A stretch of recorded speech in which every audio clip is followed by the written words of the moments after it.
Hello बच्चों, welcome back. Chapter 3 pair of linear equation in two variables में आप लोगों का हार्दिक स्वागत है। और ये चैप्टर ना आप लोगों के लिए कई मायनों में बहुत ही ज्यादा इंटरेस्टिंग होने वाला है। और इस चैप्टर के अंदर भी आपको कुछ ईस्टर एग्स मिलेंगे जो कि आपको 11th में हेल्प करने वाले हैं, वहां पर कॉन्सेप्ट को समझने में हेल्प करेंगे। जो इंफॉर्मेशन हमें बुक प्रोवाइड कर रहा है हम वो इंफॉर्मेशन तो लेंगे ही, और साथ ही साथ कुछ अपॉर्चुनिटीज को भी कैसे एक्सप्लोर करना है ताकि हम उससे ज्यादा नॉलेज ग्रहण कर सके अपने सराउंडिंग की इंफॉर्मेशन से। वो चीज भी हम इस वीडियो लेक्चर के अंदर एक्सप्लोर करेंगे, क्योंकि हमें सिर्फ उतना ही नहीं सीखना है जितना हमें प्रोवाइड किया जा रहा है। हमको उस इंफॉर्मेशन से यह सीखना है कि सीखते कैसे हैं और इंफॉर्मेशन ग्रहण कैसे करते हैं। तो हम उन चीजों को भी इस वीडियो लेक्चर के अंदर एक्सप्लोर करेंगे। तो इसको पूरा देखिएगा और अच्छे से समझना। सब चीज आसान भाषा में होगा। ये चैप्टर बिल्कुल भी मुश्किल नहीं है। हाँ, लेंथ में थोड़ा लंबा है, लेकिन सबसे इजीएस्ट चैप्टर है ये। और क्योंकि ये लेंथ में लंबा है इसलिए हम इसको दो पार्ट्स में बनाने वाले हैं। ये आपका फर्स्ट पार्ट है। और यहां पर हम लीनियर इक्वेशंस क्या होते हैं इनको ऑलरेडी जानते हैं। हमने 9th ग्रेड में भी इसको एक्सप्लोर किया है और 10th ग्रेड में भी हमने पॉलिनोमियल्स वाले चैप्टर में हमने लीनियर इक्वेशंस को देखा था, जहां पर ऐसी इक्वेशंस जहां पर x की जो डिग्री होती है वो 1 होती है। Say for example y is equal to let's say 4x plus 3, और यहां पर आप कोई और कोएफिशिएंट भी लगा दो। इस तरह की इक्वेशंस जो होती हैं वो हमारी लीनियर इक्वेशंस होती हैं। अब लीनियर इक्वेशंस का हमने चैप्टर 2 के अंदर पॉलिनोमियल्स के अंदर ग्राफ भी बनाया था। तो वहां पे जब हमने इसके ग्राफ को प्लॉट किया था तो हमने देखा था कि लीनियर इक्वेशंस एक स्ट्रेट लाइन ग्राफ बनाते हैं। लीनियर इक्वेशंस क्या बनाते हैं? एक स्ट्रेट लाइन ग्राफ बनाते हैं। अब स्ट्रेट लाइन से ही हम आइडिया लेते हैं कि यार अगर दो इक्वेशंस होंगे, यानी कि पेयर होगा मेरे पास, अगर पेयर होगा दो इक्वेशंस का, तो अगर मैं उनके ग्राफ को देखूं तो अगर एक लाइन का ग्राफ ऐसे होगा, ठीक है, स्ट्रेट लाइन होगा, तो दूसरे लाइन का ग्राफ अगर मैं लेता हूं लेट से वो इस तरीके से हो गया। दोनों ने स्ट्रेट लाइन बनाया, यानी कि ये मेरे पास इक्वेशन 1 है, इक्वेशन 1 है, ये इक्वेशन 2 का ग्राफ है। और अगर ये लाइंस हैं, ये स्ट्रेट लाइंस हैं, तो ये कितने पॉइंट पे मीट करेंगे? सिर्फ एक पॉइंट पे मीट करेंगे। एक पॉसिबिलिटी निकल कर आती है, ठीक है। अब यहां पर एक और पॉसिबिलिटी निकल सकती है कि यार एक इक्वेशन की लाइन अगर ये है, ठीक है, तो दूसरे इक्वेशन की लाइन ये हो सकती है, यानी कि वो इसके पैरेलल हो सकता है। इट मींस ये दोनों लाइंस कभी भी मीट नहीं करेंगे। इट मींस कि इनके कोई भी सॉल्यूशन नहीं होंगे, मतलब ये कहीं पर भी कोइंसाइड नहीं करेंगे। और एक और पॉसिबिलिटी ये हो सकती है कि जो अगर आपके पास दो लाइंस हैं, लेट से एक लाइन ये है तो दूसरी लाइन ठीक इसी के ऊपर से जा रही है, यानी कि हर पॉइंट पे ये मैच कर रहे हैं। इट मींस कि यहां पर इनफाइनाइट सॉल्यूशंस होंगे, क्योंकि वो दोनों लाइंस एग्जैक्टली सेम है। अब यहां से खुद ब खुद एक आइडिया मिलता है कि अगर हम लीनियर इक्वेशंस इन टू वेरिएबल्स को देख रहे हैं, दो वेरिएबल्स क्या है यहां पर, x एंड y हैं, अगर हम इनको ऑब्जर्व करें तो तीन पॉसिबिलिटी निकल कर आती है, क्योंकि ये स्ट्रेट लाइन बनाते हैं। और इन तीन पॉसिबिलिटीज को अब हमें इक्वेशंस के अंदर देखना चाहिए, ताकि हम इक्वेशंस को देख के ये बता सकें कि क्या ये पैरेलल है, क्या ये इंटरसेक्ट करेंगे, या फिर ये एक दूसरे के ऊपर कोइंसाइड करेंगे। इट मींस ये सेम लाइन ही होंगे। तो इसके लिए हमें क्या करना होगा? लॉजिकली इसका आंसर एक बार अपने आप से पूछ के देखो, और यकीन मानो आपके मन से भी यही जवाब आ रहा होगा, लेट्स ऑब्जर्व देम। क्योंकि अब हमें पता चल गया है करना क्या है, लेकिन हमें यह पता नहीं है कि इसका जवाब क्या है। तो नेचर में जो सिचुएशन है हमने देख ली, उस सिचुएशन से हमें बात करनी है, उसको ऑब्जर्व करना है। नेचर हमें खुद ब खुद उसका जवाब लाकर देगा। तो अब अगर मैं इक्वेशंस को देखूं, अब जैसे मैं linear equation in two variables को देखूं, तो पहले हम ये देख लेते हैं कि रियलिटी में ये किस तरह से एग्जिस्ट करते हैं। तो से फॉर एग्जांपल कि यार मैंने दो मग खरीदे, ठीक है, 2 मग खरीदे मैंने, ठीक है, और मैंने यहां पर वहां पे जाके 4 कप्स खरीद लिए, ठीक है। 4 कप्स भी मैंने सेम शॉप से खरीद लिया। अब मेरा दोस्त है, उसने सेम शॉप से 3 मग्स खरीदे और 2 कप्स ले लिए, 2 कप्स ले लिए उसने, ठीक है। मैंने जो टोटल अमाउंट पे किया 2 मग और 4 कप का, लेट से वो 70 रुपीज था, और मेरे दोस्त ने जो पे किया उसने पे किया लेट से 80 रुपीज पे किया, ठीक है, 80 रुपीज पे किया। तो मुझे मग का प्राइस नहीं पता है, मुझे कप का प्राइस नहीं पता है। तो मैंने कहा कि यार मग का प्राइस नहीं पता है तो चलो उसको x लिख देते हैं, और एक मग का प्राइस अगर x है तो 2 मग का हो जाएगा 2 मल्टीप्लाई x। सिमिलरली मैं ऐड करूंगा, मैंने 4 कप लिए हैं, कप का प्राइस नहीं पता है तो कप के प्राइस को y ले लिया और 4 से मल्टीप्लाई कर दिया, और टोटल अमाउंट निकल कर आया 70। सिमिलरली मेरे दोस्त के साथ भी ऐसा ही किया जाएगा, 3x plus 2y is equal to 80। और अब मेरे पास क्या है? Pair pair of linear equations in two variables. अगर मैं इनको सॉल्व कर लूं, मैं इनको सॉल्व कर लूं तो मुझे क्या मिल जाएगा? x की वैल्यू मिल जाएगी एंड y की वैल्यू मिल जाएगी। इन शॉर्ट मुझे मग का, सिंगल मग का और सिंगल कप का प्राइस पता चल जाएगा। तो ये है देखो आपका रियलिस्टिक एग्जांपल, जो कि हम रियल लाइफ में यूज करते हैं, लेकिन हम सिर्फ यहां तक लिमिटेड नहीं है। आगे चल के आप लोग ट्रिग्नोमेट्री पढ़ोगे, और कोऑर्डिनेट ज्योमेट्री पढ़ोगे। उन दोनों के ज्ञान से आप 11th में स्ट्रेट लाइन वाला चैप्टर पढ़ोगे, जहां पर इस नॉलेज की बहुत ज्यादा जरूरत पड़ेगी। प्लस फिर जब आगे चल के आप 12th ग्रेड में आओगे तो आप स्ट्रेट लाइन की इक्वेशन को 3 डायमेंशन के अंदर भी पढ़ोगे, और वहां पर इक्वेशन ऐसी ही होगी, लेकिन वहां पर एक और वेरिएबल z जुड़ जाएगा, क्योंकि अब आप 3 डायमेंशन के अंदर आ गए हो, और वहां पर भी आप यहां से जो नॉलेज ग्रहण कर रहे हो वही नॉलेज वहां पर काम आएगी। और जब आप 3 डायमेंशन में आ जाते हो और फिर आगे चल के आप नंबर सिस्टम पे काम करोगे, या कंप्यूटर आर्किटेक्चर, या फिर किसी सिमुलेशन को अगर डेवलप करोगे, तो उसके अंदर अगर आपको उस पर्टिकुलर कंप्यूटर एप्लीकेशन के हिसाब से बता रहा हूं, से फॉर एग्जांपल आप गेम डेवलप कर रहे हो जिसमें कार को स्ट्रेट लाइन पे जाना है, तो कार को कैसे पता चलेगा मुझे कौन से पिक्सल पे अगले पॉइंट पर पहुंचना होगा, तो उसके लिए आप स्ट्रेट लाइन इक्वेशन का यूज करोगे, जो कि होगा लीनियर इक्वेशन इन 2 वेरिएबल। अगर आपने 2D गेम बनाया है तो 2D इक्वेशन लोगे, अगर 3D गेम बनाया है तो आप वहां पर 3D इक्वेशंस लोगे, और वहां पर हर पिक्सल कोऑर्डिनेट पॉइंट की तरह बिहेव करेगा। तो इसकी जर्नी काफी लंबी है, और इसको आज हम एकदम इनिशियल स्टेज में स्टडी कर रहे हैं, इसलिए काफी इजी सा है, लेकिन इसको समझना जरूरी है। ऐसा नहीं कि बस 10th में याद किया, 11th में गए भूल गए से कि ये क्या चीज है, ये आपको आगे तक काम आने वाला है। इसलिए हर चैप्टर, सिर्फ यही नहीं, हर चैप्टर की अपनी एक एप्लीकेशन है जो आगे चल के हमें हेल्प करेगी। और सबसे इंपॉर्टेंट चीज कि इसके जरिए हम अगेन क्या सीखेंगे, नेचर से कम्युनिकेट करना, और जितना हम नेचर से कम्युनिकेट करेंगे नेचर हमें उतना नॉलेज देता रहेगा। ठीक है, तो ये रहे हमारे लीनियर इक्वेशंस। अब लीनियर इक्वेशंस को हम अगर जनरल फॉर्म में लिखें, जनरल फॉर्म में देखें, जो कि 2 एग्जांपल अभी आपने देखे, तो अगर मैं कहूं 2x + 3y = 17, तो मैं इसको ऐसे भी लिख सकता हूं 2x + 3y - 17 = 0, या फिर इधर लिख दो -17, तो इधर आके ये +17 हो जाएगा, फर्क नहीं पड़ता है। लेकिन अभी जनरल फॉर्म में देखूं तो मैं कह सकता हूं एक कॉफिशिएंट है, देन x मल्टीप्लाइड है, देन दूसरा कॉफिशिएंट है, देन y मल्टीप्लाइड है, प्लस एक तीसरा क्या है, कांस्टेंट है, और ये बन गया देखो मेरे पास जनरल फॉर्म। तो इसको हम बस एक नाम दे रहे हैं, general form of linear equation, general form of linear equation, और कुछ नहीं है। तो अब हम ऑब्जर्व करते हैं कि कब लीनियर इक्वेशंस पैरेलल होंगे, कब लीनियर इक्वेशंस आपके क्या होंगे, क्या कहते हैं, इंटरसेक्ट करेंगे एक पॉइंट पे, और कब वो एक दूसरे पे कोइंसाइड करेंगे। तो पहले हम एक एग्जांपल लेते हैं, x + 4y + 3 = 0। ठीक है, हमने एग्जांपल ले लिया। अब जरा सोच के देखो, सिंपली पहली चीज जो सोचो, जब 2 लाइंस कोइंसाइड कर रही हैं, सबसे पहले हम उसी को लेते हैं, और अपनी थिंकिंग पावर का अगर यूज किया जाए, तो अगर 2 लाइंस एक दूसरे के ऊपर कोइंसाइड कर रही हैं, यहां पर 2 लाइन से एक नहीं है, तो क्या ये दोनों सेम नहीं है, ये एग्जैक्टली सेम हो गए। तो अब अगर मैं कहूं कि अगर इस लाइन की इक्वेशन ये है, मान लेते हैं इस लाइन की इक्वेशन अगर ये है, तो अगर मैं सेम इक्वेशन दोबारा लिखना चाहूं, ठीक है, बट कोफिशिएंट्स डिफरेंट हो, तो मैं क्या करता हूं, एक काम करता हूं, मैं इसको लेट से 7 से मल्टीप्लाई कर देता हूं। से फॉर एग्जांपल मैं सेम इक्वेशन को 7 से मल्टीप्लाई कर देता हूं, तो मेरे पास इक्वेशन आएगा 7x + 7 4 28y + 21 = 0। अब यहां से नीचे इक्वेशन लिख दिया, तो ऊपर वाली इक्वेशन को यहां से हम सिर्फ वही रखते हैं। अब ये दोनों इक्वेशन को अगर आप ध्यान से देखोगे, तो ये दोनों इक्वेशन सेम टू सेम है। कैसे सेम है, सिंपली नीचे वाले इक्वेशन से आप 7 कॉमन ले लो, ये बन जाएगा x + 4y + 3 = 0। इस 7 को यहां ले जाओ तो ये यहां से एलिमिनेट हो जाएगा। इट मींस ये दोनों के दोनों क्या हैं, सेम इक्वेशंस हैं। तो हम कैसे आइडेंटिफाई करेंगे कि दो पेयर ऑफ जब 2 लीनियर इक्वेशंस हैं वो एक दूसरे को कोइंसाइड करेंगे, सिंपली यहां पे जो कोफिशिएंट्स हैं, पहली इक्वेशन a1x + b1y + c1 = 0, और दूसरी इक्वेशन जो है लेट्स से वो a2x + b2y + c2 = 0 है। अब a1 और a2 में क्या रिलेशन आया था आपके पास कि a1 जो है ठीक है, वो k टाइम्स या फिर k टाइम्स a1 आपका a2 के बराबर है, यानी कि एक नंबर k मल्टीप्लाई करो, जो कि यहां पर 7 था, k times a1 is a2, similarly k times b1 is b2, similarly k times c1 is c2।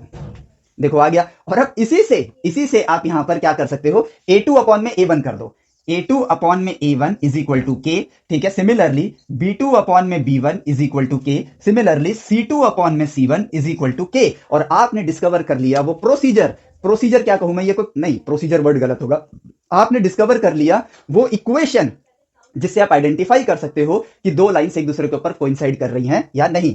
अब देखो क्यों किया ये, a2 अपॉन में a1 के बराबर, b2 अपॉन में b1 के बराबर, c2 अपॉन में c1 के बराबर, क्यों, क्योंकि हमने एक 7 से यानी एक k से इसको मल्टीप्लाई किया था। आप 3 से मल्टीप्लाई करो, 3x + 12y plus 9 equal to 0, ये भी सेम ही लाइन है क्योंकि 3 सब में से कॉमन आ सकता है। आप 2 से मल्टीप्लाई करो, 2x plus 8y plus 6 equal to 0, ये चारों इक्वेशन सेम टू सेम है। यानी कि एक नंबर से आपने मतलब दो इक्वेशंस में सिर्फ क्या क्या चीज डिफरेंट होगी कि उसमें कोई ये k पूरी इक्वेशन से मल्टीप्लाइड होगा, यानी कि वो उसमें कॉमन होगा, और वो कॉमन हमने क्या लिख दिया, k। और अब इसी से आप कह सकते हो, जरा इसको देखो, ये k के बराबर है, ये k के बराबर है, ये भी k के बराबर है। इट मींस अगर ये इसके बराबर है, ये इसके बराबर है और ये इसके बराबर है, इट मींस ये तीनों एक दूसरे के इक्वल हैं। तो for line to coincide on each other, a1 upon में a2 is equal to b1 upon में b2 is equal to c1 upon में c2। अगर कोई चीज इसको फुलफिल करेगी तो आपका यहां पर क्या कहते हैं, दोनों लाइंस क्या होंगी, एग्जैक्टली सेम होंगी, यानी कि वो एक दूसरे को कोइंसाइड करेंगे। As simple as that. ठीक है, अब देखो a2 अपॉन में a1 लिखा है, यहां पर a1 अपॉन में a2 लिखा है, क्या फर्क पड़ता है, रेसिप्रोकल कर दो, ये 1 अपॉन के हो जाएगा, ये भी 1 अपॉन के हो जाएगा, ये भी 1 अपॉन के, अगेन वही बात आती है। ठीक है, चलो तो भाई यहां पर हमने दो लाइंस जो आपस में कोइंसाइड करेंगी उनको ऑब्जर्व कर लिया।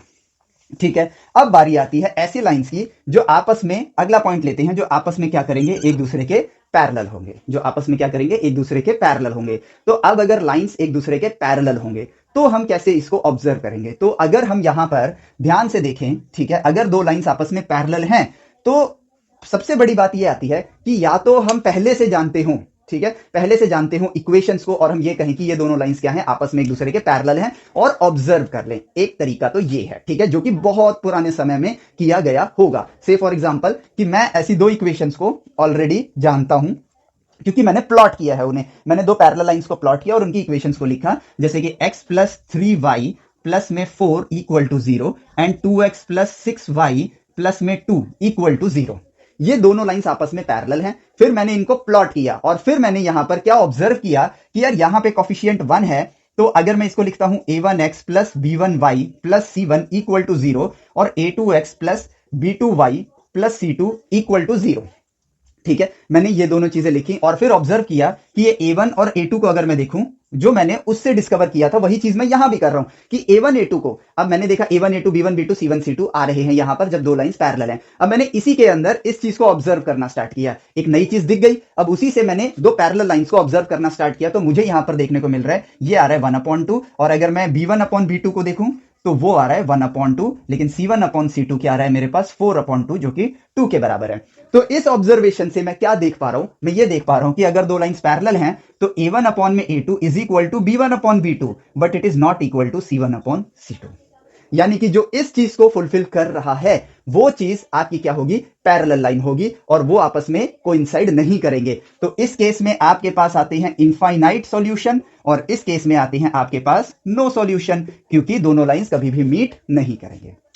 अब आता है दूसरा तरीका। अब दूसरा तरीका यह है आपके पास कि आपको यहां पर देखो ट्रिग्नोमेट्री की थोड़ी सी नॉलेज होनी चाहिए और कोऑर्डिनेट प्लेन की नॉलेज होनी चाहिए, बट अगर हम अपने 10th ग्रेड के टाइमलाइन को देखें तो वो अभी पीछे हमारे पास आएगा। ठीक है, और उसके बाद फिर हम लोग कोऑर्डिनेट ज्योमेट्री पढ़ेंगे, लेकिन क्योंकि कोऑर्डिनेट ज्योमेट्री हम ऑलरेडी 9th में थोड़ा सा एक्सप्लोर कर चुके हैं, तो जब ट्रिग्नोमेट्री हम लोग पढ़ लेंगे, जब हम ट्रिग्नोमेट्री पढ़ लेंगे तो वो जो दूसरा मेथड है जिससे हम एक स्ट्रेट लाइन की इक्वेशन को डेवलप करते हैं, वो वाला पार्ट मैं वहां पर आप लोगों को दोबारा से याद दिलाऊंगा कि मैं इस चीज को आपको स्ट्रेट लाइन इक्वेशन ट्रिग्नोमेट्री की नॉलेज से बनाकर दिखा रहा हूं, और वही चीज आप 11th में स्ट्रेट लाइन में यूज करने वाले हो। तो हम दूसरे मेथड को वहां पर देखेंगे। अभी यहां पर हमने पुराना, जो बहुत पुराने टाइम पे मेथड था, जो कि एक्चुअली में आपकी बुक में भी यही मेथड दिया हुआ है, हमने उसी मेथड को यूज किया। इट जस्ट कि हमने दो पैरेलल लाइन की इक्वेशंस को लिया, उनके कोफिशिएंट्स के रेशियो को ऑब्जर्व किया, और हमें यह देखने को मिला कि वो वाला केस क्या है, a1 upon a2 is equal to b1 upon b2, but it is not equal to c1 upon c2।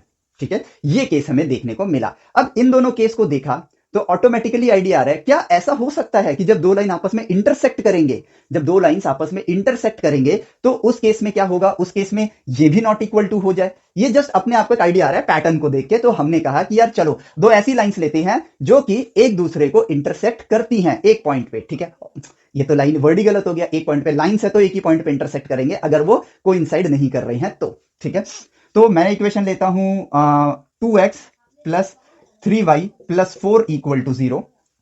ठीक है, और यहां पे लेता हूं मैं 3x plus 4y plus 1 equal to 0। ठीक है, अब ये जो दोनों जो लाइंस हैं, अगर मैं इनको प्लॉट करूंगा, ठीक है, तो आप यहां पर खुद भी प्लॉट करके आप चेक कर सकते हो, ये दोनों लाइंस क्या करेंगे, एक दूसरे को इंटरसेक्ट करेंगे एक पॉइंट पे, ठीक है। ये पैरेलल नहीं है और ना ही एक दूसरे को कोइंसाइड कर रही हैं, ठीक है, क्योंकि ये दोनों इक्वेशंस इन दोनों को फुलफिल नहीं कर रहे। तो ऑटोमेटिकली क्या निकल कर आ गया कि यार ये A1 है, ये B1 है, ये C1 है, ये A2, ये B2, ये C2। सो A1 अपॉन में A2 इज 2/3, B1 अपॉन में B2 इज 3/4, C1 अपॉन में C2 इज 4/1, जो कि एक दूसरे के इक्वल नहीं है। तो यहां पर ऑटोमेटिकली हमें ऑब्जर्वेशन से पता चला not equal to this, not equal to this, ठीक है। और देखो ये चीज हमें देखने को मिल गई। अब आपको एक एडिशनल नॉलेज दे देता हूं कि जब दो लाइंस आपस में कोइंसाइड करती हैं तो उनके बीच में एक एंगल बनता है, ठीक है। ये हम अभी आगे जब ट्रिग्नोमेट्री पढ़ा दूंगा आपको तब ये चीज मैं दिखाऊंगा। अभी ये क्या है, आप लोगों के लिए एक ईस्टर एग है, ठीक है। तो दो लाइंस एक दूसरे के परपेंडिकुलर भी तो हो सकती हैं, तो कैसे पता लगेगा कि ये एक दूसरे के परपेंडिकुलर हैं? उस केस में क्या होगा, उस केस में ये आएगा कि आपका B1 अपॉन में A1, ठीक है, मल्टीप्लाई B2 अपॉन में A2, ये आपका -1 के बराबर आएगा। सो ये हिंट है फ्यूचर के लिए। अब ये कैसे ढूंढेंगे, ये हम ट्रिग्नोमेट्री पढ़ने के बाद जानेंगे, ठीक है। चलो तो ये देखो, ये आपके लिए था ईस्टर एग। सो हमने जो ऑब्जर्व किया, ऑब्जर्वेशन से जो हमें आंसर मिला, वो answers in the form of results हमने यहां लिखे हैं कि अगर लाइंस पैरेलल होंगी, पैरेलल होंगी तो ये कंडीशन फुलफिल करेंगी। कौन? Pair of linear equation in two variables. अगर लाइंस एक दूसरे पे को इंसाइड करेंगे, यानी कि वो सेम लाइन होंगी, सेम लाइंस होंगी, तो वो ये कंडीशन फुलफिल करेगी। और अगर लाइंस एक दूसरे को इंटरसेक्ट करेंगे, इंटरसेक्ट करने का मतलब है कि वो एक दूसरे को क्रॉस कर रही हैं, तो वो ये कंडीशन फॉलो करेंगे। देखो मिल गया ना। Observation is the first step towards right education. Observation ही वो सही रास्ता है और वो पहला कदम है सही शिक्षा के लिए। ऑब्जर्व करो, नेचर आपको खुद ब खुद चीजें बताएगा। अब बढ़ते हैं ग्राफिकल मेथड पे, ठीक है। ग्राफिकल मेथड पे बढ़ते हैं और यहां पर मैंने दो एग्जांपल्स आपकी बुक से लिए हैं ताकि उनके जरिए मैं आपको एडिशनल नॉलेज लेना सिखा सकूं। अब ग्राफिकल मेथड क्या है? बेसिकली कुछ भी नहीं है, आपको सिंपली ग्राफ पे लाइन को प्लॉट करना है और जहां पर वो इंटरसेक्ट करेंगे उस पॉइंट को आपको डिस्कवर करना है ऑन ग्राफ एंड आपको सॉल्यूशन मिल गया। कुछ भी नहीं है, सिंपली आपके पास एक ग्राफ होगा, आपके पास एक ग्राफ होगा। आपने पहली इक्वेशन है say for example a1x plus b1y plus c1 equal to 0, इस लाइन को प्लॉट कर लिया, ठीक है। दूसरी इक्वेशन है a2x plus b2y plus c2 equal to 0, आपने इसको भी प्लॉट कर लिया। जहां ये कोइंसाइड कर रहे हैं वहां पर आपने स्केल लिया और सीधा आए एक्स कोऑर्डिनेट को चेक किया और स्केल लिया, सीधा आए वाई कोऑर्डिनेट को चेक कर लिया। तो यहां पे जो एक्स कोऑर्डिनेट है, ग्राफ पे लाइंस बने होते हैं, उसको काउंट करके आप एक्स कोऑर्डिनेट पे आ जाओगे, ठीक है। और यहां पर आपको मिल जाएगा x coordinate and y coordinate यहां से। अब इस प्रोसेस का ना एक लिमिटेशन है। वो लिमिटेशन क्या है कि इस प्रोसेस में हम उन्हीं वैल्यूज को ढूंढ सकते हैं जो कि ग्राफ पे जैसे लाइंस बने होते हैं ना, आपके लाइंस ऐसे ऐसे लाइंस बने होते हैं। अगर एक्स कोऑर्डिनेट एग्जैक्टली लाइन पर आ रहा है तो आपको एग्जैक्टली फिगर पता चल जाएगा। वाई कोऑर्डिनेट्स आपके इस तरीके से लाइंस बने होंगे, अगर आपका वाई कोऑर्डिनेट एग्जैक्टली लाइन पर आ रहा है तो आपको एग्जैक्ट आंसर पता चल जाएगा ग्राफिकल मेथड से, क्योंकि ग्राफिकल मेथड्स में आप कितना ही छोटा छोटा लाइन बना सकते हो, उसकी भी एक लिमिटेशन है। लेकिन अगर वो जो दो लाइंस हैं और एक्स कोऑर्डिनेट इनके बीच में आ रहा है, इनके बीच में आ रहा है, तो आप यहां पर वैल्यूज को बताने में असमर्थ हो जाओगे। तो आपको क्या पता कि ये लेंथ कितना है, यानी कि आपको यहां पर अंदाजा लेना पड़ेगा। सिमिलरली वाई के साथ भी ऐसा हो सकता है। तो ग्राफिकल मेथड का अपना एक लिमिटेशन भी है कि आप उसको ज्यादा से ज्यादा कितना छोटा करोगे। जितना देख सकते हो छोटा उतना ही छोटा कर सकते हो, उससे ज्यादा छोटा नहीं कर सकते हो। बेसिकली मिलीमीटर स्केल पर हमारा ग्राफ आता है, लेकिन अगर हम उसको नैनोमीटर स्केल पे कर देंगे तो हमें तो नजर ही नहीं आएगा वो। और सबसे बड़ी बात, हम नैनोमीटर स्केल बना ही नहीं पाएंगे क्योंकि हम वो देख ही नहीं पाते हैं। तो जो चीज हम देख ही नहीं पाएंगे वो हम बना कैसे पाएंगे? तो ग्राफिकल मेथड की अपनी एक लिमिटेशन है, ठीक है। और ग्राफ पे आप प्लॉट कैसे करोगे? सिंपली आपके पास a1x plus b1y plus c1 equal to 0 है, पहली इक्वेशन है। आपको 2 पॉइंट्स चाहिए। अगर एक स्ट्रेट लाइन बनानी है तो आपको सिंपली क्या चाहिए? 2 पॉइंट चाहिए। तो x को 0 पुट किया, आपके पास y की वैल्यू आ जाएगी c1 अपॉन में b1 माइनस c1 अपॉन में b1। इसको सॉल्व करोगे, एक कोऑर्डिनेट आ जाएगा, यानी x कोऑर्डिनेट 0 है, y कोऑर्डिनेट ये रहा। तो आपने क्या किया? 0 पे लिया x 0 और y पे ये कोऑर्डिनेट आ गया जो कि है माइनस c1 अपॉन में b1 के इक्वल। सिमिलरली अब आप क्या करोगे? y को 0 पुट करोगे तो x की वैल्यू आएगी माइनस c1 अपॉन में a1। तो अब y की वैल्यू हम 0 लेते हैं और x में ये कहां इंटरसेक्ट कर रहा है? x में देखो यहां इंटरसेक्ट कर रहा है, तो ये वो पॉइंट आ गया माइनस c1 अपॉन में a1। तो 2 पॉइंट मिल गए। स्केल को हमने रखा, कहां गया मेरा स्केल? ठीक है, स्केल को हमने इन दोनों पॉइंट पे रखा एंड स्ट्रेट लाइन बना दिया। इसी तरीके से हमने दूसरे इक्वेशन की भी लाइन क्रिएट कर ली।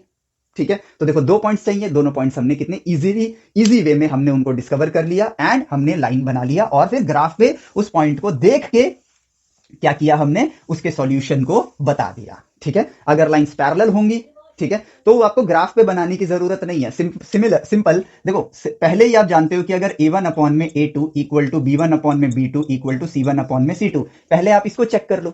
अगर ये आ रहा है तो सिंपली बोल दो नो सॉल्यूशन। अगर आ रहा है a1 अपॉन में a2 is equal to b1 upon में b2, और सॉरी इसको आप बोलोगे इनफाइनाइट सॉल्यूशन, ठीक है, क्योंकि हर पॉइंट पे मैच कर रहे हैं। Not equal to c1 upon में c2, आप यहां पे बोल दो नो सॉल्यूशन, क्योंकि लाइंस क्या है, पैरेलल हैं। अगर वो ये कंडीशन आती है a1 अपॉन में a2 not equal to b1 upon b2 not equal to c1 upon में c2, देन आप उसको ग्राफ को बनाओ। ठीक है, इसी केस में आपको ग्राफ बनाने की जरूरत है, क्योंकि जब कोई सोल्यूशन ही नहीं है तो ग्राफ से क्या सोल्यूशन मिलेगा, नहीं मिलेगा। इनफाइनाइट सोल्यूशन है तो हर पॉइंट ही आपका सोल्यूशन है, तो भाई फिर वहां पर भी आप एक सोल्यूशन तो मिलने वाला नहीं है, इनफाइनाइट सोल्यूशन हम लिख नहीं सकते हैं। तो सिर्फ इसी केस में हमें ग्राफ बनाने की जरूरत पड़ती है, तो हम इसी केस में ग्राफ को बनाएंगे। ठीक है, चलो तो भाई ग्राफिकल मेथड आपका देखो सिंपल सा है, यही वाला मेथड है। अब यहां पर ना मैं आप लोगों के लिए एक क्वेश्चन मैंने आइडेंटिफाई किया है, उस क्वेश्चन को हम देखते हैं, और ये एडिशनल नॉलेज के लिए है, जो कि है एनसीईआरटी में पेज नंबर मैं यहां लिख देता हूं। ठीक है, एनसीईआरटी में है आपका पेज नंबर 42 पर एग्जाम्पल टू एनसीईआरटी। जरा इस एग्जाम्पल को हम लोग ऑब्जर्व करते हैं। ठीक है, तो भाई इस एग्जाम्पल के हिसाब से, ठीक है, अब मैं यहां पे रब कर देता हूं। एज पर दिस एग्जाम्पल, ये आपको एक सिचुएशन देता है। ठीक है, Romila went to a stationery shop and purchase 2 pencil and 3 eraser. Romila ने क्या किया, 2 पेंसिल खरीदे और 3 इरेजर खरीदे। ठीक है, उसने खरीदा 2 पेंसिल, ठीक है, रोमिला ने 2 पेंसिल खरीदे एंड 3 इरेजर खरीदे। ठीक है, और उसने जो टोटल अमाउंट पे किया, ठीक है, अमाउंट जो उसने पे किया वो था ₹9। ठीक है, 9 रुपीज पे किया। हर friend Sonali saw the same new variety of pencils and erasers with Romila and she also bought. अब उसकी फ्रेंड जो है, क्या नाम है, सोनाली। ठीक है, सोनाली ने क्या किया, उसने सेम पेंसिल 4 पेंसिल खरीदे एंड 6 इरेजर्स खरीदे एंड उसने पे किया ₹18। ठीक है, सिचुएशन आ गई हमारे पास सिंपल। दोनों स्टेशनरी शॉप पे गए थे, इसने 2 पेंसिल और 3 इरेजर देखे। अब ये कोई नई वैरायटी की पेंसिल थी तो सोनाली को भी पसंद आया, सोनाली ने 4 पेंसिल और 6 इरेजर खरीद लिए। तो उसने दिए थे 9 रुपए, इसने दिए थे 18 रुपए। ठीक है, तो यहां पर आ गया represent situation algebraically and graphically. ठीक है, तो आपको यहां पर एल्जेब्रिकली भी बताना है और ग्राफिकली भी बताना है। तो देखो हो गया काम, तो अपना बहुत ही आसान है कि हम ये कह सकते हैं कि पेंसिल के प्राइस मुझे नहीं पता है और इरेजर का प्राइस मुझे नहीं पता है। ये एक सिचुएशन है, हमें क्वेश्चन सॉल्व नहीं करना है। इस सिचुएशन से हम नॉलेज लेंगे, इस सिचुएशन को हम ऑब्जर्व करेंगे और नॉलेज लेंगे यहां पर। तो भाई पेंसिल का प्राइस नहीं पता है, तो मैंने पेंसिल प्राइस को मैंने रिप्रेजेंट किया एक्स के साथ वेरिएबल। ठीक है, और इरेजर का जो प्राइस है उसको मैंने रिप्रेजेंट किया वाई के साथ। ठीक है, तो अब इस हिसाब से रोमिला का अगर मैं कंडीशन देखूं तो वो आता है कि 2 पेंसिल यानी कि 2x प्लस 3 इरेजर्स यानी कि 3y।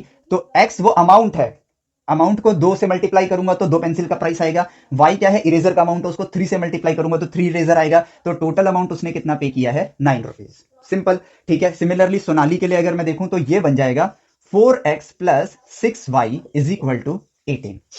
ठीक है, अब अगर दोनों इक्वेशंस को हम देखें तो अब हम वेरीफाई कर लेते हैं a1 अपॉन a2 से, यानी कि 2 अपॉन 4, 3 अपॉन 6, 9 अपॉन 18। और अगर आप इसको देखोगे तो आएगा 1 अपॉन 2, इसको देखोगे तो आएगा 1 अपॉन 2, इसको देखोगे तो आएगा 1 अपॉन 2, यानी कि ये सब एक दूसरे के इक्वल हैं। It means a1 upon a2 is equal to b1 upon b2 is equal to c1 upon c2।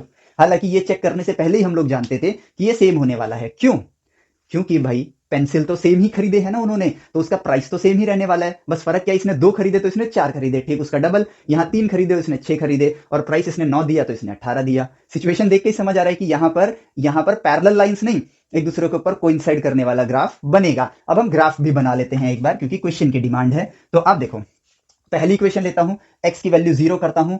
ठीक है, x को अगर मैं 0 पुट करूंगा तो 3y इज इक्वल टू 9, यानी y की वैल्यू क्या आएगी, सिंपली 3 आएगी। ठीक है, तो यहां पे लेता हूं 1 2 3 4 5 6 7, 1 2 3 4 5 6। ठीक है, तो अब देखो y की वैल्यू क्या आ गई आपके पास 3, यानी जब x 0 है तो y क्या है 3, x 0 y 3, ये रहा वो पॉइंट। ठीक है, अब y 0 लेता हूं तो x की वैल्यू क्या आएगी, अगर y 0 होगा तो x की वैल्यू आएगी 4.5। तो 1 2 3 4 4.5 ये रहा। और अब हम क्या करते हैं, इन दोनों पॉइंट्स को ज्वाइन करके एक स्ट्रेट लाइन बना देते हैं।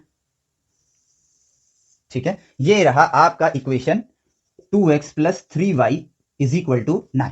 ठीक है, अब दूसरी इक्वेशन लेते हैं। दूसरी इक्वेशन में y की वैल्यू 0 रखोगे, ठीक है, y की वैल्यू 0 रखोगे तो 18 डिवाइड बाई 4 आएगा। अब 18 डिवाइड बाई 4 आएगा यानी कि ये बन जाएगा 9 अपॉन में 2 जो कि हो जाएगा 4.5, यानी कि अगेन यही पॉइंट आ गया। ठीक है, अब मैं y की वैल्यू x की वैल्यू 0 रखता हूं तो 18 डिवाइड बाई 6 आपका 3 होता है। अगेन यही पॉइंट आ गया, यानी कि यही सेम लाइन आ रही है और ये देखो एक दूसरे पे कोइंसाइड कर रहे हैं। तो ग्राफिकली भी हमने देख लिया। तो ये इक्वेशन किसकी हो गई, ये हो गई 4x plus 6y is equal to 18। ये लाइन सेम लाइन है जो दोनों इक्वेशंस को रिप्रेजेंट कर रही है।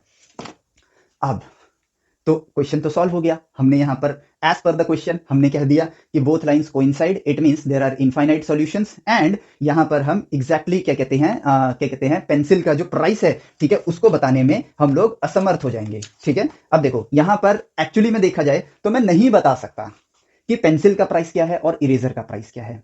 ठीक है, क्यों नहीं बता सकता, पहले उसको देखते हैं। एक अगर देखो दुकानदार ने एक प्राइस रखा होगा, अब एडिशनल नॉलेज लेते हैं। अगर दुकानदार ने एक प्राइस रखा होगा, ठीक है, कि भाई पेंसिल, अगर इस इक्वेशन से पहले समझते हैं कि ये इक्वेशन हमें क्या कह रही है कि अगर पेंसिल, ठीक है, अगर पेंसिल उसने 2 रुपीज की रखी है, ठीक है, तो इरेजर का प्राइस कितना होगा, 4 plus 3y is equal to 9, यानी कि 9 माइनस 4 5 हो जाएगा आपके पास, y आ जाएगा आपके पास 5/3, यानी इरेजर का प्राइस आ जाएगा rupees 5/3।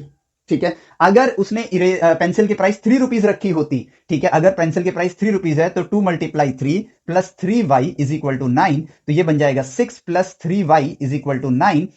3y is equal to 9 minus 6 जो कि आपका 3 के इक्वल होगा, यानी y की वैल्यू 1 आ जाएगी। तो इस तरीके से मैं बहुत सारी वैल्यूज निकाल सकता हूं। इसीलिए तो जब दो लाइंस कोइंसाइड करती हैं तो आपके इनफाइनाइट सॉल्यूशंस होते हैं। क्या होते हैं, इनफाइनाइट सॉल्यूशंस होते हैं। ठीक है, इट मींस कि इस केस में मैं पेंसिल का प्राइस और इरेजर का प्राइस नहीं बता पाऊंगा। अब थोड़ा सा ना एक लेवल और चलते हैं ऊपर। ठीक है, एक लेवल और चलते हैं और थोड़ा रियलिस्टिक सिचुएशन को हम यहां पर और लेकर आते हैं। ठीक है, एक और रियलिस्टिक सिचुएशन लेकर आते हैं सेम वे में। हम ये कहते हैं, सोनाली वाला मिट गया, तो सोनाली ने 4 पेंसिल प्लस 3 इरेजर लिए। ठीक है, 3 इरेजर लिए और उसने पे किया ₹18। ठीक है, उसने ₹18 पे किया। अब इस सिचुएशन को जरा फील करना और ऑब्जर्व करना, क्योंकि यहां पर हम एडिशनल नॉलेज लेंगे। ठीक है, तो भाई ये हो गया y एक्सेस, ये हो गया मेरा x एक्सेस। ठीक है, यहां पे थोड़ा बड़ा बनाता हूं, 1 2 3 4 5। ठीक है, 1 2 3 4 5। ठीक है, हमारा जो पॉइंट था वो था 4.5 पे एंड 3 पे था। ठीक है, तो अब इन दोनों को मैं ज्वाइन कर देता हूं। ये बड़ा इंटरेस्टिंग होने वाला है, तो इसलिए थोड़ा ध्यान से सुनना। अब ये लाइन को बस कुछ सेकंड और एक्सटेंड कर देते हैं और यहां पर हम आगे बढ़ते हैं। ठीक है, अब देखो ये इसको भी एक्सटेंड कर देते हैं। ठीक है, चलो, तो भाई ये जो x है ये किसको रिप्रेजेंट कर रहा है, x जो है हमारे पास ये किसको रिप्रेजेंट कर रहा है, पेंसिल प्राइस को। ठीक है, y क्या है, y रिप्रेजेंट कर रहा है इरेजर प्राइस को। ठीक है, आ गया, जो इंफॉर्मेशन है वो हमने लिख लिया। ठीक है, दोनों इक्वेशंस क्या हैं, एक दूसरे पे कोइंसाइड कर रही हैं, यानी कि ये दोनों इक्वेशंस आपकी सेम है, जो कि है 2x plus 3y is equal to 9 and 4x plus 6y is equal to 18। ठीक है, अब सिचुएशन में हम चेंज करते हैं और कहते हैं कि रोमिला और सोनाली ये दोनों सेम शॉप पे नहीं गए थे, बल्कि ये अदर शॉप पे गए थे। और यहां पर ना हम रियलिस्टिक सिचुएशन डालते हैं। अगर मैं सिर्फ इक्वेशन के बेसिस पर जाऊं, सिर्फ पहले मैं इक्वेशन के बेसिस पे जाऊं कि भाई ये इक्वेशन बन रही है और मैं इनफाइनाइट सॉल्यूशंस है मेरे पास, और मैं ये कहूं कि यार इस पॉइंट पर आते हैं, ये -1 है, ये -2 है। ठीक है, ये -1 है, -2 है। इस as per the equation 2x plus 3y और 4x प्लस 6y 18। ठीक है, तो मैं यहां पर कह सकता हूं कि यार ये रहा वो अमाउंट और यहां पर आ गए। इट मींस कि पेंसिल का प्राइस है -2, प्राइस आपके पास कितना है, -2 किसका, पेंसिल का, और इरेजर का प्राइस है 1 2 3 4.8 ले लो, 4.8 है, तो इरेजर का प्राइस है आपके पास 4.8।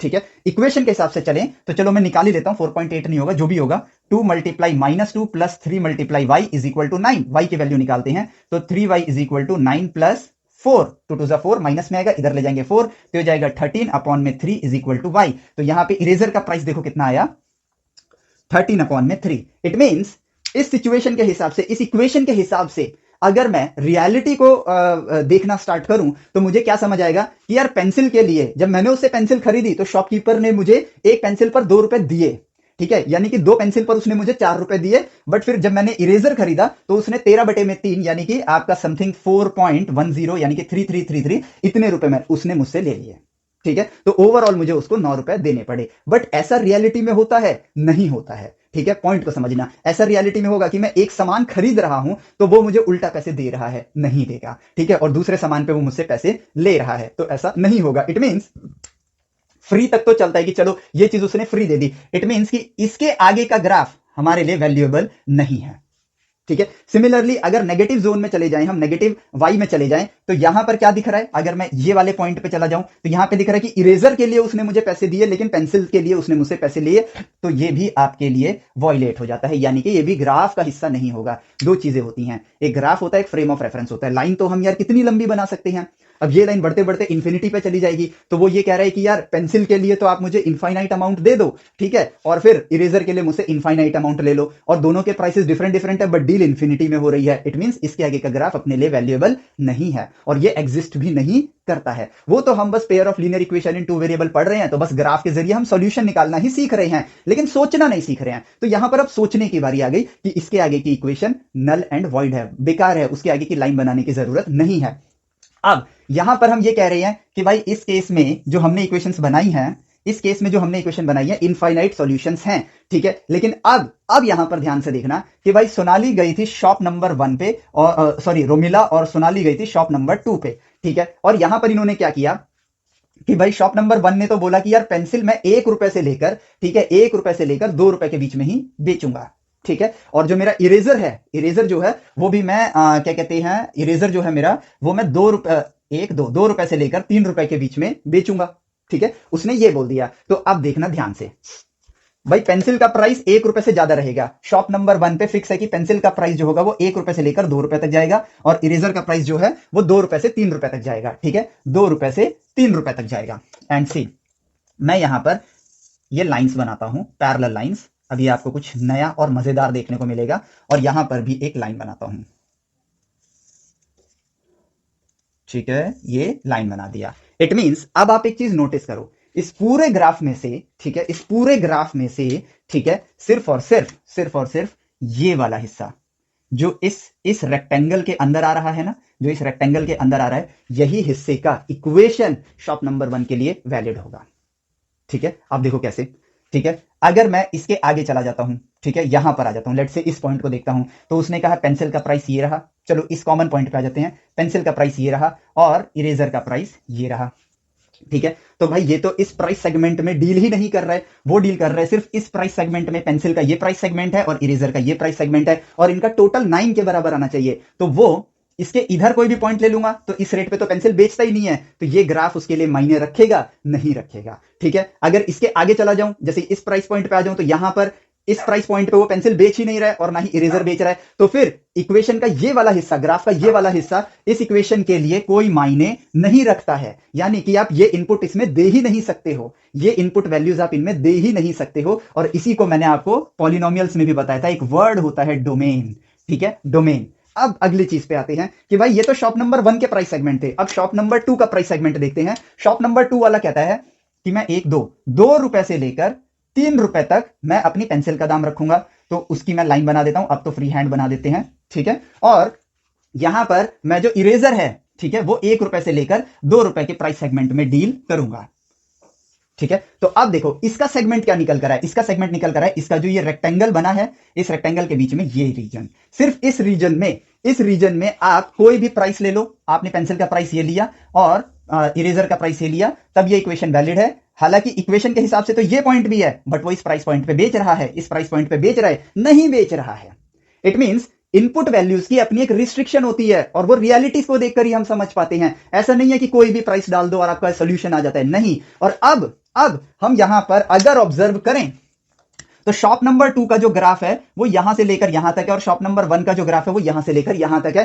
दोनों एक ही लाइन पर लाई कर रहे हैं, लेकिन अब ये दोनों इक्वेशन सेम नहीं है। क्यों? क्योंकि इनकी इनपुट वैल्यूज डिफरेंट है। यानी कि अगर मैं कहूं ये है इक्वेशन 1 और ये है इक्वेशन 2, अभी तक की नॉलेज से हम कह सकते हैं कि equation 1 is equal to equation 2, but अब रियलिटी को ऑब्जर्व करने के बाद हम कह सकते हैं कि ये दोनों सेम नहीं है। और इन्हीं इक्वेशंस को हम क्या नाम देते हैं, आपने अभी तक सुन भी लिया होगा, फंक्शंस बोलते हैं। ठीक है, फंक्शंस बोलते हैं, लेकिन क्या होता है फंक्शन, ये 11th में आप लोग सीखोगे, और वो सीखने के लिए ये नॉलेज बहुत ज्यादा जरूरी है जो हम यहां पर ले रहे हैं। सिर्फ एक नाम है, इक्वेशंस को हम लोग फंक्शंस भी बोलते हैं। वाई को अगर एक्स के फॉर्म में लिख दिया जाए तो y as a function of x, ये बोलने के लिए होता है। ठीक है, तो ये दोनों इक्वेशंस इक्वल नहीं है। क्यों नहीं है? क्योंकि इनके डोमेन्स अलग अलग हैं। और पूरी 11th में बच्चे ये चीज सोचने में रह जाते हैं कि यार डोमेन्स सेम क्यों रखना है जब इक्वेशन एक जैसे दिख रहे हैं। तो ठीक है, क्योंकि हम रियलिटी में मैथमेटिक्स को ऑब्जर्व नहीं करते हैं। अब दोनों इक्वेशंस को अगर मैं लिखूं तो पहला इक्वेशन है मेरे पास 2x plus 3y is equal to 9, और दूसरे इक्वेशन में से मैं 2 कॉमन ले लेता हूं। ठीक है, इस इक्वेशन को मैं 2 कॉमन ले लेता हूं, तो ये अगेन ये भी तो यही है, 2x plus 3y is equal to 9। 2 common लिया, 18 से डिवाइड किया, वो 9 बन गया। दोनों इक्वेशन सेम दिख रहे हैं, बट ये दोनों इक्वेशन अब सेम नहीं है। क्यों? क्योंकि इनके डोमेन्स डिफरेंट है, यानी कि इनकी इनपुट वैल्यू डिफरेंट है।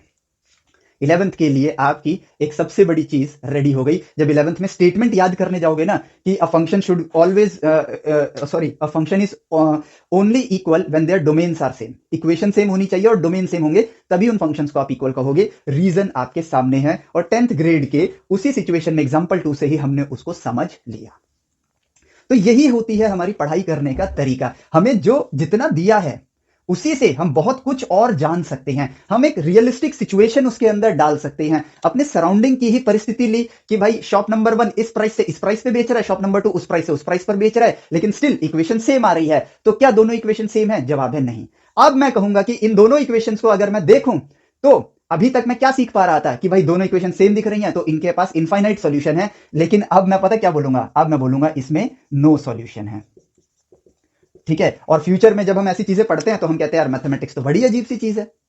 भाई मैथमेटिक्स तो बड़ी अजीब है, हमने तो सीखा था इसमें इनफाइनाइट सॉल्यूशन होंगे, बेटा तो नो सॉल्यूशन है। क्योंकि जहां पर इसका ग्राफ है और जहां पर इसका ग्राफ है, अब इसके आगे की लाइंस को रब कर दो। ठीक है, क्योंकि ये तो एग्जिस्ट ही नहीं करते हैं, और अब ये दोनों ग्राफ एक दूसरे पे कोइंसाइड नहीं कर रहे हैं। इट मींस कि इनके अंदर इन दोनों के ऊपर कोई भी सॉल्यूशन नहीं है। भाई जब पैरेलल लाइंस हैं वो मीट ही नहीं करते, इसलिए नो सॉल्यूशन। यहां पर ये दोनों लाइंस पैरेलल हैं और लेकिन कोइंसाइड कर रहे हैं एक दूसरे को? नहीं कर रहे हैं, क्योंकि ग्राफ यहीं तक एग्जिस्ट करता है इनका। ठीक है, ऐसा नहीं कि बस लाइन बना दो और बोल दो नो सॉल्यूशन। तो मैथमेटिक्स को हम यहां पर किस वे में सीख रहे हैं? नेचर से कम्युनिकेट करने की लैंग्वेज के फॉर्म में सीख रहे हैं। तो जो सीखा उसके जरिए अपने सराउंडिंग से कम्युनिकेट करो, और मार्वलस चीजें नेचर आपको खुद दिखाएगा, और यही नेचर की सबसे बेहतरीन ब्यूटी है। अब देखो, ये नॉलेज हमको गलत वे में ले जा सकती थी, लेकिन हमारे अपने एक सही कदम से हमने सही नॉलेज ले ली, और 11th के स्ट्रगल में हमने 10% की डिक्रीमेंट कर ली है। 11th आते ही बच्चों परेशान होने स्टार्ट हो जाते हैं, लेकिन यही 10th से हम अपने आप को राइट वे में गाइड करके 11th के लिए अपने आप को सही प्रोग्राम कर सकते हैं। मतलब प्रोग्राम का मतलब इन द सेंस कि आज हम सोचना सीखेंगे तो 11th में सोचने वाला मटेरियल बहुत ज्यादा है। ठीक है, लेकिन हमें सोचना ही नहीं आता, इसलिए 11th हमें स्ट्रेसफुल लगनी स्टार्ट होती है। सोचना स्टार्ट करो तो 11th में सोचने में मजा आएगा, और 11th आपको इंटरेस्टिंग लगेगी और क्यूरियस लगेगी, और मोस्टली सिलेबस आप खुद ब खुद समझ जाओगे। ठीक है, तो ये देखो, तो अब इस सिचुएशन में इसकी कितने सॉल्यूशन है? नो सॉल्यूशन है, और ये रियलिस्टिक सिचुएशन हमने यहां पर लिया है। ठीक है, चलो तो देखो, यही ऐसे ही हमें एडिशनल ज्ञान की प्राप्ति करनी है। ठीक है, बोर्ड्स में ऐसा कुछ नहीं आएगा, लेकिन जैसा कि मैंने आपको कहा है, हम आउट ऑफ द सिलेबस जाएंगे ताकि हम ये सीखें कि पढ़ते कैसे हैं। हमें पढ़ना सीखना है। एक बार पढ़ना आ गया तो आपको किसी के ऊपर डिपेंड होने की जरूरत नहीं पड़ेगी, तभी बनोगे आप इंडिपेंडेंट पर्सन। ठीक है, चलो अब लेते हैं यहां पर ग्राफिकल मेथड हो गया हमारा। ठीक है, जो दूसरा क्वेश्चन था जिसके जरिए हमें एडिशनल नॉलेज लेनी है, मतलब ऐसा नहीं है कि और क्वेश्चन नहीं है, और क्वेश्चंस में भी हमें एडिशनल नॉलेज मिल रही है। मैं आपको ये सिखा पाऊं कि इन क्वेश्चंस को करने के लिए हमें सिर्फ और सिर्फ एक स्टेप्स याद नहीं करने हैं, क्वेश्चंस के जरिए हम और ज्यादा ज्ञान ले सकते हैं। तो ये क्वेश्चन मैंने लिया है आपका एक्सरसाइज 3.2 से, एक्सरसाइज 3.2 से। ठीक है, जो कि आपका क्वेश्चन नंबर 1 का फर्स्ट पार्ट है। ठीक है, अब यहां पर क्वेश्चन ये कहता है कि 10 स्टूडेंट्स हैं क्लास 10 के जिन्होंने पार्ट लिया है मैथमेटिक्स के क्विज में। If the number of girls is 4 more than the number of boys, find the number of boys and girls who took part in the quiz. ठीक है, अब एक बड़ी इंपॉर्टेंट बात, ठीक है, क्योंकि ये chapter pair of linear equation in 2 variable का है। ठीक है, तो मैं यहां पर क्या करूंगा, मैं अपने आप को बोलूंगा कि नहीं 2 वेरिएबल में ही काम करना है। लेकिन इस क्वेश्चन की सिचुएशन को अगर मैं देखूं तो मैं सिंगल वेरिएबल से भी इसका जवाब दे सकता हूं। ठीक है, अब सिंगल वेरिएबल वाला चैप्टर तो है ही नहीं, तो हमें टू वेरिएबल में ही आंसर देना पड़ेगा। तो बोर्ड्स में मुझे क्या करना होगा, टू वेरिएबल्स की ही इक्वेशन बनानी होगी और उसी फॉर्म में मुझे आंसर देना होगा। जैसे कि टू वेरिएबल्स में करते हैं पहले इसको, कि भाई 10 स्टूडेंट्स हैं क्लास 10 के, ठीक है, जिन्होंने मैथमेटिक्स के क्विज में पार्ट लिया। So let's say number of boys x है एंड नंबर ऑफ गर्ल्स मैंने कितनी ले लिया, ठीक है, नंबर ऑफ गर्ल्स मैंने वाई ले लिया, ठीक है। तो x plus y is equal to 10, simple. Boys plus girls, total number of students कितने हैं, 10, यहां पर ये आ गया। और वाई जो है, नंबर ऑफ गर्ल्स जो हैं वो 4 ज्यादा हैं बॉयज के कंपैरिजन में, ठीक है। बॉयज अगर एक्स हैं तो उसमें अगर मैं 4 ऐड कर दूं तो यहां पर वो चीज आ जाती है, ठीक है। अब यहां पर ये दो इक्वेशंस आ गई, इनको हम सॉल्व करेंगे और हमारे पास नंबर ऑफ बॉयज और नंबर ऑफ गर्ल्स आ जाएंगे, ठीक है। तो ये हो गए linear equation in two variables. इसको आप ऐसे भी लिख सकते हो, x minus y plus 4 equal to 0, और इसको लिख सकते हो x plus y minus 10 equal to 0, general form में। लिखने का खेल है और कोई बड़ी चीज नहीं है। लेकिन अब जरा इसी चीज को हम ऐसे देखते हैं कि यार नंबर ऑफ बॉयज x है और नंबर ऑफ गर्ल्स जो हैं वो x प्लस 4 है, ठीक है। और अगर इन दोनों को ऐड कर दे तो टोटल 10 के बराबर आएगा। 2x plus 4 is equal to 10, x is equal to 6/2 which is 3। तो बॉयज आ गए मेरे पास 3 और गर्ल्स आ गई मेरे पास, ठीक है, गर्ल्स आ गई जो कि x प्लस 4 के बराबर है, यानी कि 7। और देखो बॉयज अगर 3 है तो गर्ल्स कितनी है, 7, तो 3 में 4 एक्स्ट्रा ही तो हुए, तभी तो गर्ल्स आ गई। यानी कि हम सिंगल वेरिएबल के साथ भी इस चीज को सॉल्व कर सकते हैं। अगर बोर्ड में मैंने ऐसा लिखा नंबर नहीं मिलेंगे, लेकिन बोर्ड वाले प्रोसेस को ही देखो, अगर x plus y is equal to 10 and y is equal to x plus 4, अब सिंपली इसको उठा के यहां रख दो, x plus 4 is equal to 10 which is same to same, ठीक है। हम लोग ये क्यों बताया मैंने, क्योंकि हमारी ऐसी धारणा बन जाती है linear equation in one variable, ये चैप्टर हमने छोटी क्लासों में पढ़ा है, linear equation in two variable, ठीक है, और हमको लगने लगता है कि आपस में इनका कोई कनेक्शन नहीं है, ये एक सिचुएशन है वो अलग सिचुएशन है। ऐसा नहीं होता है। मैथमेटिक्स आपस में, मैथमेटिक्स का कोई भी हिस्सा किसी से भी डिस्कनेक्टेड नहीं है, ये आपस में कनेक्टेड है। ये रियलिटी भी हमें पता होनी चाहिए। तो बोर्ड में डायरेक्टली ऐसे मत लिखना, वो नंबर नहीं देंगे, इसी प्रोसेस से जाना, वो नंबर देंगे। लेकिन फॉर योर नॉलेज मैंने आप लोगों को ये चीज बताई। अब आगे का जो पार्ट 2 वीडियो होगा, ठीक है, हम क्वेश्चंस भी देखेंगे यहां पर, बट इसके क्वेश्चंस बहुत ही इजी से हैं, ठीक है। अलजेब्रिक मेथड जो होता है आपका, क्रॉस मल्टीप्लिकेशन मेथड होता है, वो हम पार्ट 2 वीडियो में देखेंगे। और क्या कहते हैं, वो प्रोसेस बहुत ही सिंपल है और सिमिलर है, ठीक है, वो भी सिमिलर है, बस नाम बदलते गए हैं। लेकिन इन शॉर्ट आपको सिर्फ इन इक्वेशंस को सॉल्व ही करना है, ठीक है। मैं एक वीडियो को ज्यादा लंबा नहीं करना चाहता हूं, इसलिए मैं इनको 2 पार्ट्स में बना रहा हूं।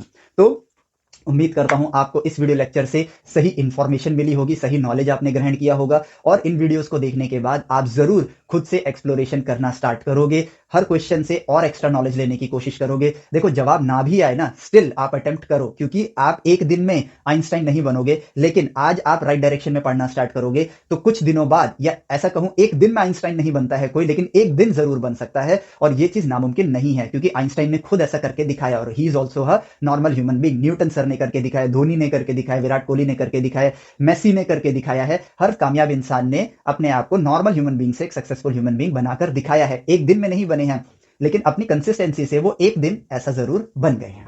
तो ये बात हमें हमेशा ध्यान रखनी है। एंड लास्ट वाली लाइन कि प्लीज अपने ज्यादा से ज्यादा दोस्तों को स्टेम वेदास के एप्लीकेशन पर और यूट्यूब चैनल पर लेकर आओ, ताकि हम एक बड़ी कम्युनिटी इंडिया में बिल्ड कर सके, जिसमें हम राइट वे ऑफ एजुकेशन को ज्यादा से ज्यादा प्रमोट कर सके और बच्चों को एनकरेज कर सके कि वो थिंकिंग की तरफ अग्रसर हो। जितना वो सोचना सीखेंगे उतना वो सेल्फ डिपेंडेंट बनेंगे और उतना ही हमारा नेशन ग्रो करेगा, ठीक है। तो इस वीडियो लेक्चर के लिए इतना ही, मिलते हैं आपसे नेक्स्ट लेक्चर में। Till then take care, bye bye, जय हिंद।